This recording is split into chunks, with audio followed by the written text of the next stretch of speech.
요한은 자신이 복음서를 기록하는 이유까지도 씀으로써 이 요한복음은 사실상 완료된 것이나 다름이 없지만 이 21장은 부록이라고 해도 좋을 것 같습니다. 예수 그리스도의 언약을 기다리던 제자들은 갈릴리 바다에 어부로 돌아갔지만 허탕치는 그물질을 하고 있을 때 그곳에까지 찾아오신 주님은 베드로에게 다시 사명을 확인시켜 주십니다. 마지막으로 이 서신을 쓰고 있는 요한에 대한 질문과 여기에 조금은 신비스러운 주님의 답변으로 마무리되고 이 사람이 바로 이 글을 기록하고 있는 자신이라고 자신을 객관화하는 것으로 이 요한복음을 끝냅니다. 이 21장 마지막 장을 3회에 걸쳐 나눈 것으로 요한복음을 마무리하고자 합니다. 오늘 내용이 거의 절반을 다루는 분량이지만은 내용상으로 나눠서 상고할 내용은 아닌 것 같아서 다소 많은 부분입니다만은 소화를 하기로 했습니다. 여기 나타나는 제자들의 일련의 모습은 예수께서 십자가를 지시기 전에 이미 그러나 내가 살아난 후에 너희보다 먼저 갈릴리로 가리라. 마태복음 26장 32절이라든가 마가복음 14장 28절에 말씀하신 바 있습니다.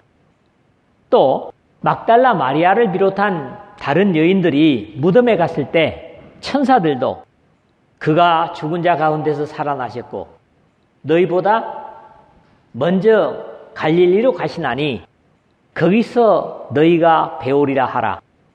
보라 내가 너희에게 일렀느니라. 마태복음 28장 7절이라든가 마가복음 16장 7절에 천사들도 그렇게 말했던 것으로 봐서 제자들이 자신들의 무료함을 달래기 위해서나 완전히 예수님께 절망했기 때문에 과거로 돌아가는 모습이 아니었던 것으로 그렇게 이해를 합니다.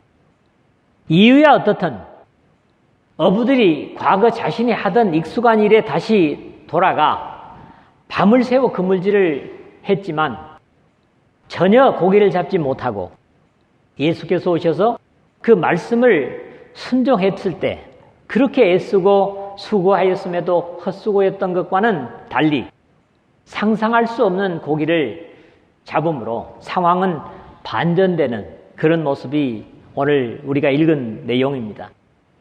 예수 그리스도의 사랑의 역사는 거기에서 끝나지 않고 아침 식사까지 준비해 주시는 은혜를 누리면서 자신들의 사명을 다시 확인하는 계기가 되었고 이것은 오늘 같은 주님을 섬기는 우리 모두가 생각해 봐야 할 여지를 제공하고 있는 말씀입니다.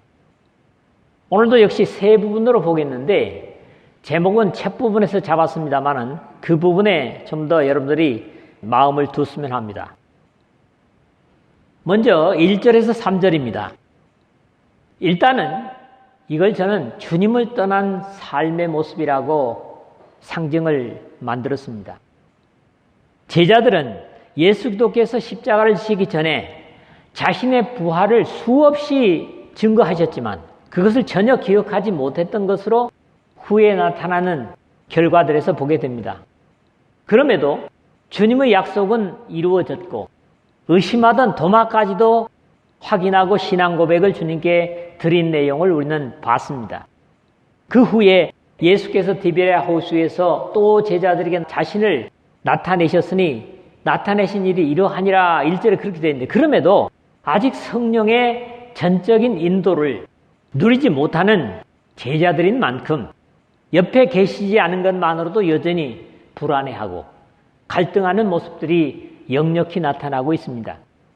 디베랴 호수는 사실 그 이름도 구약 성경에서 명칭을 제외하더라도 상당히 여러 가지로 나타나고 있습니다.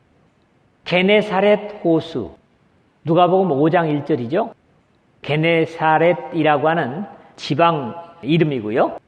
현재 상고하고 있는 요한복음 6장 1절에서는 갈릴리 바다 그리 되어 있습니다. 또 이 요한복음에서만 해도 갈릴리 호수의 서쪽 아래에 위치한 도시, 거기에 디베랴라는 이름이 몇 번 함께 쓰여지고 있는 것들을 봅니다. 디베랴의 갈릴리 바다 6장 1절에 그랬고요. 디베랴에서 6장 23절, 디베랴 호수 오늘 21장 1절. 아무래도 디베랴가 갈릴리와 베레아 지방의 수도였기 때문에 이렇게 쓰여지고 있지 않나 이해가 됩니다. 시몬 베드로와 디도모라는 도마와 갈릴리 가나 사람 나다나엘과 세베대의 아들들과 또 다른 제자 둘이 함께 있더니 2절에 그렇게 나타나죠. 결국 제자들 전부는 아니지만 최소한 7명의 제자들은 다시 주님을 뵐 것이라는 기대로 주님께서 말씀하셨고 천사들이 여인들을 통해서 예언했던 대로 주님을 뵐 것이라는 기대로 갈릴리에 내려가 있었던 것으로 보입니다.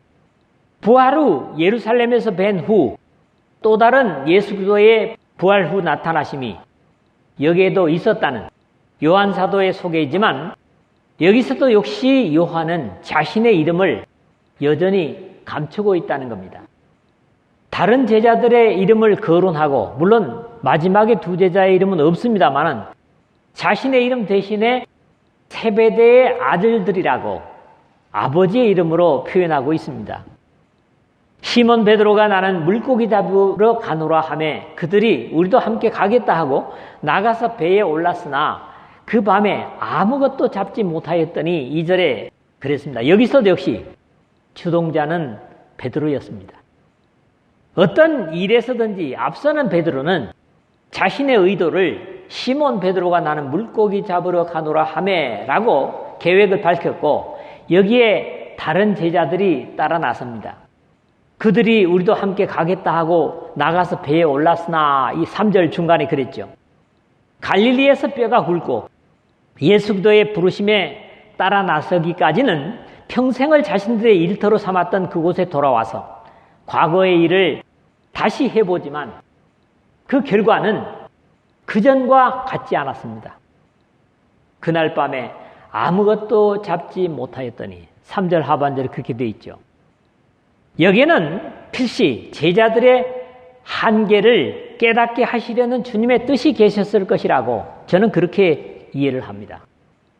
본래 갈릴리 바다의 고기잡이는 주로 밤에 이루어지고 아침이면 그물을 씻어두고 쉬는 것이 저들의 사이클이었던 것으로 복음서에서 나타납니다. 비슷한 이야기 같이 보여지는 누가복음 5장이 그 대표적인 예가 될 것입니다. 시몬이 대답하여 이르되 선생님 우리들이 밤이 새도록 수고하였으되 잡은 것이 없지만은 말씀에 의지하여 내가 그물을 내리리이다. 누가복음 5장 5절인데요. 밤이 새도록 수고하는 어부들의 모습을 그대로 우리가 여기서 보는 겁니다. 시몬 베드로가 나는 물고기 잡으러 가노라 하며 그들이 우리도 함께 가겠다 3절에 해서 함께 과거의 기술을 다 동원해 봤지만 결과는 그날 밤에 아무것도 잡지 못하였더니 라는 모습뿐이었습니다. 예수 그리스도께서 베드로 안드레를 부르시면서 나를 따라오너라. 내가 너희를 사람을 낚는 어부가 되게 하리라. 마태복음 4장 19절이라든가 또 마가복음 1장 17절에 하신 바 있던 것처럼 이제는 고기를 잡는 소질, 기술을 아마 잃어버린 듯합니다. 사실 당시의 제자들은 정신적으로나 육체적으로 평안치 못했을 것으로 보이기 때문에 어떤 일이건 마음 써서 세심하게 할 수는 없었을 것이고 무엇보다 중요한 것은 그들에게 성령이 임하셔서 장차 인류를 복음으로 불러들일 귀중한 역할이 준비되고 있었습니다. 이런 귀중한 역할을 감당하기까지는 그들이 무엇을 했든 간에 제대로 할 수 있는 것은 없었을 것으로 보입니다. 자제의 어떤 사람들은 세상 일 하다 안 되는 것을 보면 하나님의 일, 즉 말씀의 사역을 하라시는 것으로 그렇게 이해한다고 말하는 사람들이 있는데 분명한 것은 하나님은 절대로 무능하고 쓸모없는 사람이라야 하나님의 일을 하게 하는 것은 아니라는 사실입니다. 베드로를 비롯한 제자들 모두는 주님 부르시기 전에는 나름대로 갈릴리에서 그래도 가정을 책임지는 충실한 어부였다는 사실을 본다면 그렇게 보이지는 않는다는 거지요. 가령 바울 같은 경우도 그렇습니다. 당대에 대단히 훌륭한 사람이었고 또 공부도 많이 한 사람이었기 때문에 가장 성경도 많이 쓰는 것을 우리가 봅니다. 중요한 것은 주님의 주신 사명을 잃어버리고 과거에 돌아간 제자들이 허탕치는 일을 할 수밖에 없었다는 중요한 사실입니다. 주님께 불리움을 받았다면 이제는 살든지 죽든지 먹든지 마시든지 머물든지 떠나든지 주님을 의지하는 것이 될 때 그 영혼이 잘됨 같이 범사가 잘되고 강건하리라는 요한 사도의 또 다른 교훈을 요한 3서 2절에서 우리가 보기 때문입니다. 두 번째 내용은 4절에서 9절인데요. 자, 이렇게 허탕치고 밤을 보낸 이 제자들에게 예수님께서 찾아오셨다는 겁니다. 감사한 일이죠. 7 제자들이 실패한 자리에 주님께서 오셔서 자신을 순종하고 따르는 것이 성공의 비결임을 친히 보여주시는 예수 그리스도의 교훈을 직접 깨닫게 하심이 오늘 두 번째 말씀입니다. 제자들이 아닌 세상의 다른 사람들의 경우는 다를 수 있겠지만 한 번 주님을 알고 교훈에 순종하며 살려고 하는 사람이라면 이러한 사실을 꼭 기억해야만 할 것입니다. 그런 이유에서 세상의 어떤 실패에도 불구하고 하나님을 더 잘 섬기는 사람이라면 참으로 복 있는 사람입니다. 날이 새어갈 때에 예수께서 바닷가에 서셨으나 제자들이 예수신 줄 알지 못하는지라 4절에 그랬습니다. 다른 아침보다 그 아침은 어쩌면 제자들에게 어느 아침보다도 힘겨운 아침이었을 겁니다. 감사하게도 믿음이 불확실해서 과거의 일로 돌아가 실패를 경험하고 낙담해 있는 제자들에게도 주님께서 찾아와 주셨다는 사실입니다. 비록 제자들은 주님의 오심을 알지 못하였지만 말입니다. 어쩌면 우리가 잠시 주님을 등한히 여기고 세상의 일에 붙잡혀 있을 때도 예수 그리스도는 비록 우리가 의식하지 못한다 할지라도 그곳에도 찾아와 주신다는 사실을 우리는 이를 통해서 보는 겁니다. 어쩌면 주님께서는 제자들의 가장 실망스러운 부분을 어루만지시는 것 같습니다. 예수께서 이르시되 얘들아 너에게 고기가 있느냐 5절에 그랬거든요. 상반절을 보면 가장 취약한 부분을 찾으시고 회복시키시는 주님의 사랑과 신비를 보는 겁니다. 제자들은 다만 진실할 수밖에 없었습니다. 대답하되 없나이다. 5절 하반절이겠죠? 이 제자들의 표현을 어디서 들어본 것 비슷하지 않습니까? 8장에서 서기관들과 바리새인들이 음행 중에 잡힌 여자를 끌고 와서 모두 함께 죽여야 한다고 정죄할 때 너희 중에 죄 없는 자가 먼저 돌로 치라 하셨고 모두가 돌을 던져버리고 떠난 자리에 여자와 예수님만 남습니다. 예수께서 여자여 너를 고발하던 그들이 어디 있느냐? 너를 정죄한 자가 없느냐? 요한복음 8장 10절이죠. 그렇게 물으셨을 때 그 여인의 그 울음 섞인 답변 한마디가 바로 대답하되 주여 없나이다 였습니다. 이에 대해 주님께서 나도 너를 정죄하지 아니하노니 가서 다시는 죄를 범하지 말라 하셨던 것과 같습니다. 물론 고기가 한 마리 잡은 것이 없다는 말이나 정죄하는 사람이 없다는 말은 같습니다만 심정은 다르지 않았을 것 같습니다. 아직은 연약하여 영적인 사리 분별을 하지 못하고 자신들의 의지를 따라 고기 잡으러 왔던 제자들을 주님은 책망하러 오신 것이 아니라 역시 회복시켜 주시려 오신 것임을 이해하게 됩니다. 그렇기 때문에 해결의 방법을 제시해 주십니다. 이르시되 그물을 배 오른편에 던지라. 그리하면 잡히리라 하시니 이에 던졌더니 고기가 많아 그물을 들 수 없더라. 6절에 그렇게 연결되고 있습니다. 예수께서는 직접 고기를 잡아보신 일이나 경험이 없는 것으로 성경에서 그런 흔적을 찾아볼 수 없습니다. 그러니까 낚시질도 해보신 것 같지는 않아요. 그럼에도 제자들이 밤새껏 허탕친 고기잡이를 단번에 만회하십니다. 이것이 의미하는 바는 역시 주님께서 만물을 창조하시고 다스리시는 창조주 하나님 되심을 이 상황에서도 나타내신 것이라고 이해를 합니다. 또 실패한 인생을 회복시킬 수 있는 예수 그리스도는 말씀으로 만물을 친히 창조하시고 지금도 자연을 명령하시면 순종할 수 있는 능력의 주님이심을 증거하시는 겁니다. 이런 되어진 엄청난 역사에 요한은 역시 예수 그리스도가 아니시면 이런 일이 있을 수 없을 것이라는 이해와 함께 예수의 사랑하시는 그 제자가 베드로에게 이르되 주님이시라 하니 7절 상반절에 그렇게 되어 있습니다. 이 사실을 함께 공감한 시몬 베드로가 벗고 있다가 주님이라 하는 말을 듣고 겉옷을 두른 후에 바다에 뛰어내리더라. 7절 하반절에 하는 것처럼 급하게 예의를 갖추는 모습을 보게 됩니다. 급한 성격의 베드로와는 다르게 다른 제자들은 육지에서 거리가 불과 한 50간쯤 되므로 작은 배를 타고 물고기든 그물을 끌고 와서 8절에 그렇게 뒤수습을 하는 모습이 연이어서 기록이 되고 있습니다. 그때 그 장소의 바다의 상황이 서해 바다처럼 완만한지 동해 바다처럼 갑자기 깊은지는 모르겠습니다만은 육지와 거리가 약 90m쯤 떨어진 곳에서 베드로는 물로 뛰어내렸고 나머지 제자들은 고기가 가득 잡힌 그물을 물가에까지 끌고 나오는 그런 모습이 상상이 됩니다. 여기서 제자들의 서로의 다른 성격들이 나타나는데 서로 다른 성격대로 이 은혜의 역사도 마무리하는 모습을 보는 겁니다. 하나님의 나라에 각자 자신을 그대로만 들여진다면 다른 특성대로 쓰임을 받음을 이런 부분에서도 우리가 이해하게 됩니다.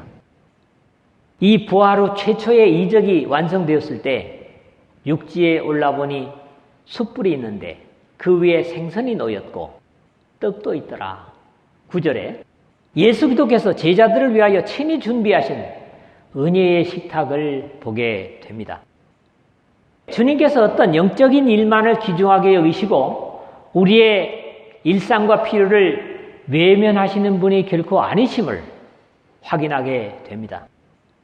물론 이러한 귀중한 의미에서 나중 오순절 이후 예루살렘에서 교회가 탄생되었을 때 주님의 희생을 기념하는 떡을 떼는 것과 함께 기쁨과 순전한 마음으로 음식을 먹고 하나님을 찬미하며 사도행전 2장 46절 하반절에서 47절 상반절 영육의 교제의 도구가 되었던 것으로 나타납니다. 요즘 들어서 우리 교회 역시 자매들의 헌신으로 매주 예배 후에 애찬 나눔이 이 안타까운 코로나19의 상황으로 인해서 불가능하게 됨을 실감하고 있습니다. 이 일이 빨리 회복되어야 비로소 우리가 지체됨을 더욱 확신할 수 있을 것 같다. 그런 생각을 합니다. 우리 주 예수 그리스도는 우리의 모든 삶에 세밀하게 관심을 가지시고 밤새껏 그물질로 허탈하고 낙담하여 힘을 잃은 제자들을 식탁으로 격려하십니다. 비록 그들의 밤샘이 열매 없는 것이고 쓸데없는 것이었을지라도 여전히 힘주시고 격려하시는 우리 주님을 보는 겁니다. 우리가 의식하지 못할 뿐이지 때로 믿음을 잃어버린 주님을 등진 우리의 모든 상황과 모습 속에도 예수 그리스도는 여전히 오십니다. 찾아오십니다. 바로 그것이 육신만을 위한 것일지라도 우리의 삶을 살피시고 감찰하시는 주님께서 그의 택하시고 거듭난 사람들을 버려두지 않으심을 보는 겁니다. 낙심하고 절망하고 한숨 쉬고 있을 때도 우리가 주님을 섬기고 사랑하려 한다면 변함없이 그곳에도 주님이 함께 하신다. 믿으시기를 주님의 이름으로 축복합니다. 세 번째 마지막으로는 10절에서 14절의 말씀입니다. 결국 이 안타까움을 해결하고 주님의 함께 하심으로 다시 기쁨이 회복되고 영광을 돌리는 임마누엘의 결과를 생각하도록 하겠습니다. 나는 물고기 잡으러 가노라 하는 베드로의 선언과 함께 따라 나섰던 제자들이 밤새껏 수고했지만 고생만 했을 뿐 아무런 소득도 없을 그런 시간에 변함없이 아침은 밝아왔고 그곳에까지 찾아주신 주님의 말씀에 순종했다가 상상할 수 없는 소득을 얻었습니다. 친히 아침 식사까지 준비해 주시는 사랑에 감격하게 되는 내용이 이 마지막 부분입니다. 예수께서 이르시되 지금 잡은 생선을 좀 가져오라 하시니 이미 숯불에 생선이 올려져 있는 것으로 봐서 주님께서는 이미 생선을 잡아서 구워 놓으셨습니다. 그걸 우리가 상상할 수 있죠? 예수 그리스도께서 충분한 식탁을 준비하실 수 있으시지만 여기에도 물론 그 고기 자체가 제자들의 힘이나 기술로 잡은 것이 아니라 예수님께서 이적으로 잡게 하신 것이지만 제자들의 역할을 주시는 주님의 배려를 볼 수 있는 겁니다. 시몬 베드로가 올라가서 그물을 육지에 끌어올리니 가득 찬 큰 고기가 153마리라 이같이 많으나 그물이 찢어지지 아니하였더라. 11절에 그때 있습니다. 요한의 베드로에게 주님이시라는 말을 듣고 겉옷을 두른 후에 바다로 뛰어내렸던 베드로가 역시 이 일을 마무리하고 있음을 봅니다. 시몬 베드로가 올라가서 그물을 육지에 끌어올리니 11절 그랬거든요. 그럼에도 가득 찬 큰 고기가 153마리라 이같이 많으나 그물이 찢어지지 아니하였더라 했는데 그물을 가득 채운 고기는 잔고기는 없고 새끼고기는 없고 큰 고기만 153마리나 들었지만 그물을 상하지 않은 채로 잡을 수 있었다는 말입니다.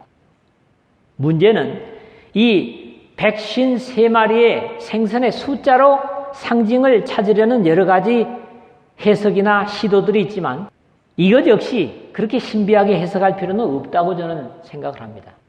어느 사이에 생선을 153마리라고 세었는지 그것조차도 참 신기할 정도입니다. 상황적으로 봐서 말이죠.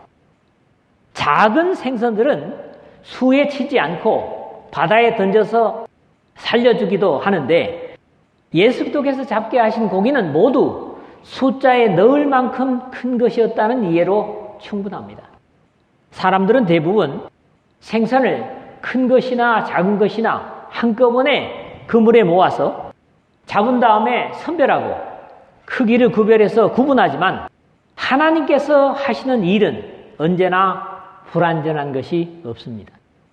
앞에서 창조주로서의 주님을 말했지만은 우리말로 잔챙이는 골라낼 필요가 없는 성체들만을 잡게 하신 것으로도 예수 그리스도의 신성을 증거하시는 것으로 이해할 수 있다는 겁니다. 예수께서 이르시되 와서 조반을 먹으라 하시니 제자들이 주님이신 줄 아는 거로 당신이 누구냐 감히 묻는 자가 없더라. 이 12절에 그런데 앞에서 이미 봤던 대로 육지에 올라보니 숯불이 있는데 그 위에 생선이 놓였고 떡도 있더라. 9절에 했던 것처럼 이미 아침 식사는 준비되어 있었고 생선을 완전히 정리한 제자들에게 아침 식사를 권하시는 주님의 여유나 사랑을 보는 겁니다.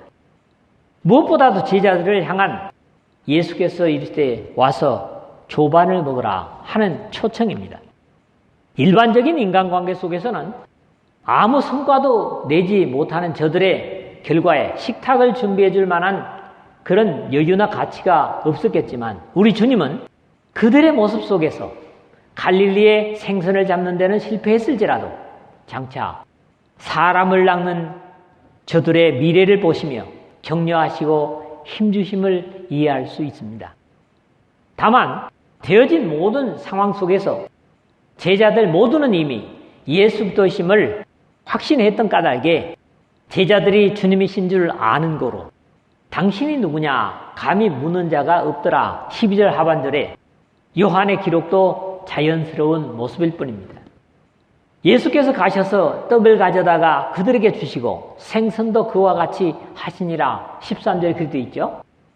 저물어 가는 베세다의 언덕 위에서 하나님의 말씀과 육신적으로 굶주린 장정만 5,000명이 넘는 군중들에게 보리떡 5개와 물고기 2마리로 먹이시고도 12광주리를 부스러기로 거두었던 6장의 이적처럼 하나님께서 공급하시면은 언제나 원대로 필요를 따라 주심을 여기서도 확신할 수 있습니다. 예수께서 떡을 가져 축사하신 후에 앉은 자들에게 나눠주시고 물고기도 그렇게 그들의 원대로 주시니라. 6장 11절에 우리가 이미 살핀 바 있죠. 이것은 예수께서 죽은 자 가운데서 나타나신 후에 세 번째로 제자들에게 나타나신 것이라. 마지막 14절에 글이 되어 있습니다.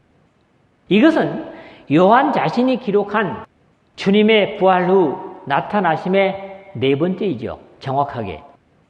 그러나 막달라 마리아에게 나타나심을 제외한 것으로 여겨지는데 그것은 여기에 단서를 붙이고 있거든요. 세 번째로 제자들에게 나타나신 것이라. 14절 하반절에 그렇게 되어 있기 때문입니다.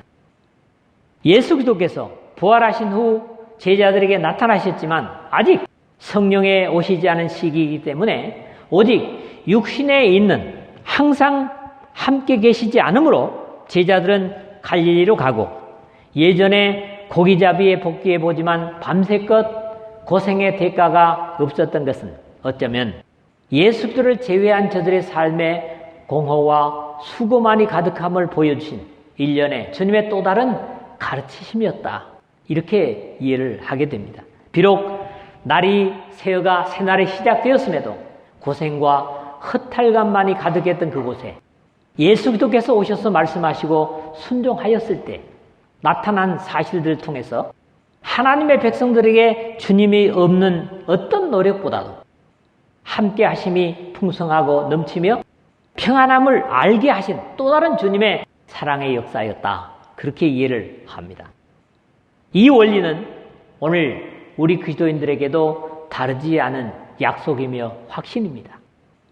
우리가 이미 15장 5절에서 살폈던 대로 나는 포도나무요 너희는 가지라. 그가 내 안에 내가 그 안에 거하면 사람이 열매를 많이 맺나니. 오늘 내용과도 이 부분이 중요한데 나를 떠나서는 너희가 아무것도 할 수 없음이라는 확신과 함께 어떤 경우에도 우리 주 예수 그리스도를 제외한 삶이 되지 않는 임마누엘의 삶이 되어서 주님과 함께하는 기쁨과 영광을 풍성히 누릴 수 있는 이 말씀과 함께하는 여러분 되시기를 주님의 이름으로 축복합니다.